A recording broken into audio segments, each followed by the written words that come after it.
Okay so अस्सलाम वालेकुम and welcome back. Previous lecture के अंदर हम लोगों ने साइन इन को देखा था और यूज़र के प्रोफाइल की एडिटिंग के बारे में सीखा था। आज हम लोग देख लेते हैं कि हमारे डैशबोर्ड पे क्या क्या चीज़ें नज़र आती हैं जब आप लोग प्रोफाइल वगैरह को एडिट कर देते हो। तो आप लोग जैसे ही अपने लोगो के ऊपर या अपने इंस्टीट्यूट के नाम के ऊपर क्लिक करेंगे तो आपको एक डैशबोर्ड नज़र आएगा जिसमें आपको नज़र आएगा कि करंटली जनवरी 2025 तक प्रीवियस ईयर से लेकर अभी तक हमारे पास कितने कैंडिडेट्स इनरोल्ड हैं और हमारी जो फ़ी कलेक्शन हुई है जनवरी तक यानी कि for the month of January वो कितनी हुई है, राइट। और इसमें जो है वो प्रीवियस मंथ्स के एरियर भी हैं। फॉर एग्जांपल कोई दिसंबर में फ़ीस जमा हुई थी, लेकिन दिसंबर की फ़ीस थी लेकिन जमा हुई है आप लोगों की लेट्स से जनवरी में, तो वो आप लोगों को यहाँ पर नज़र आएगी। और ये आप लोगों को मंथली इनकम नज़र आ जाती है यहाँ पर। मंथली इनकम में ना सिर्फ आप लोगों की फ़ी होगी जो कि डेफिनेटली स्टूडेंट्स पे कर रहे होंगे, बल्कि अगर किसी और प्रोजेक्ट से आप लोगों को जनवरी के मंथ के अंदर कोई मुनाफा हुआ है तो वो भी यहाँ पर शो होगा।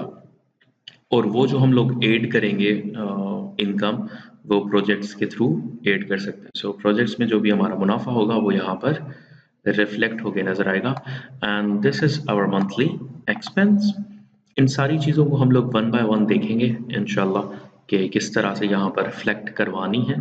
और साथ ही साथ आप लोगों को ग्राफ्स मिल जाते हैं और ग्राफ्स के अंदर आप लोगों को मिल जाता है कि भाई जनवरी के अंदर न्यू एनरोलमेंट कितनी हुई है और जनवरी के अंदर आप लोगों ने फ़ीस कितनी कलेक्ट की है, राइट। सो हालांकि मेरे पास यहाँ पर रजिस्टर्ड नंबर ऑफ कैंडिडेट्स 55 नज़र आ रहे हैं, लेकिन न्यू एनरोलमेंट जो है वो मेरी सिर्फ और सिर्फ 2 है जो कि जनवरी के अंदर हुई है। सिमिलरली आपके पास मंथली एक्सपेंस का रिकॉर्ड आ जाता है और अगर आप लोगों ने मंथली सैलरी कोई दी है तो वो यहाँ पर ग्राफ जो है वो रिफ्लेक्ट होगा। आप लोगों ने जो प्रोजेक्ट्स किए होंगे उसकी डेटा आप लोगों को यहाँ पर नज़र आएगी। कोई आपके पास एसेट्स हैं, इन्वेंट्री है, वो यहाँ पर नज़र आएगी। तो इस प्रोजेक्ट के अंदर या इन रिकॉर्डिंग्स के अंदर मैं ये चीज़ें ऐड करता जाऊँगा और फिर आपको दिखाऊँगा कि यहाँ पर किस तरह से रिफ्लेक्ट हो रही हैं। तो सबसे पहला काम जो होता है वो हम लोग करते हैं कोर्स को ऐड, ठीक है। तो हमारा स्टेप 1 जो है वो ये है कि हम लोग कोई कोर्स ऐड करेंगे या कोई क्लास का नेम ऐड करेंगे ताकि उसमें बच्चों को एनरोल कर सकें। फॉर एग्जांपल अगर मैं यहाँ पर एक कोर्स का नाम लिख देता हूँ मे बी डमी, ताकि बाद में मैं इसको डिलीट भी कर सकूँ। तो मैं यहाँ पर ऐड कोर्स के ऊपर क्लिक करूँगा और ये कोर्स हमारा ऐड हो चुका, यहाँ पर रिफ्लेक्ट होगा देयर यू गो। अगर मुझे डिलीट करना हो तो मैं यहाँ से डिलीट कर सकता हूँ, लेकिन आप लोगों को थोड़ा सा ख्याल करना होगा कि अगर आप लोग कोर्स को डिलीट कर देते हो तो उस पर आपके कैंडिडेट्स की डेटा के ऊपर या उसकी रिपोर्टिंग के अंदर मसला आ सकता है। तो मेक श्योर कि अगर आप कोई कोर्स डिलीट कर रहे हो तो उसमें कोई भी बंदा इनरोल ना हो। ओके। अगर आप लोगों ने सारे स्टूडेंट्स को देखना है तो व्यू ऑल करेंगे, अगर किसी स्टूडेंट को एनरोल करना है तो एनरोल न्यू के ऊपर क्लिक करेंगे। आप लोग यहाँ से भी एनरोल्ड स्टूडेंट्स में से भी नया स्टूडेंट एनरोल कर सकते हैं। सो फॉर नाउ मैं यहाँ से एनरोल न्यू के ऊपर क्लिक कर देता हूँ।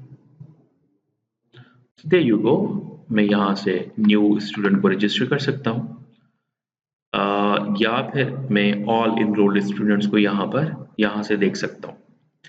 अच्छा, हम लोगों ने जो कोर्स इंक्लूड किया था यहाँ पर वो आप लोगों को यहाँ से नज़र आएगा।